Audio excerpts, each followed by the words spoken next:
টানা বৃষ্টিতে রাজধানী ঢাকা ও আশপাশের বিভিন্ন এলাকায় সৃষ্টি হয়েছে ব্যাপক জলাবদ্ধতা। প্রধান সড়ক থেকে অলিগলি সবখানেই জমে থাকা পানিতে চরম দুর্ভোগে পড়েছেন নগরবাসী। অফিসগামী মানুষ, শিক্ষার্থী ও সাধারণ পথচারীদের চলাচল ব্যাহত হচ্ছে। দেখা দিয়েছে তীব্র যানজট ও গণপরিবহন সংকট। আবহাওয়া অধিদপ্তর জানিয়েছে, শনিবার রাত ১২টা থেকে রবিবার সকাল ৬টা পর্যন্ত ঢাকায় ৭৬ মিলিমিটার বৃষ্টিপাত রেকর্ড করা হয়েছে। গাজীপুরের বিভিন্ন শিল্প এলাকাতেও পানি প্রবেশ করে ভোগান্তি বেড়েছে। এদিকে বৈরী আবহাওয়ার কারণে আগামী ১৩ জুলাই অনুষ্ঠিতব্য এসএসসি পরীক্ষার তারিখ পুনর্বিবেচনার দাবি জানিয়েছেন কিছু শিক্ষার্থী ও অভিভাবক।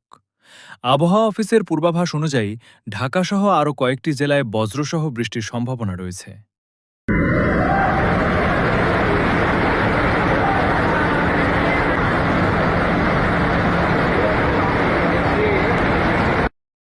মোহাম্মদ জয় সরকার, ভ্রাম্যমাণ প্রতিনিধি, দৈনিক বাংলার আকাশ।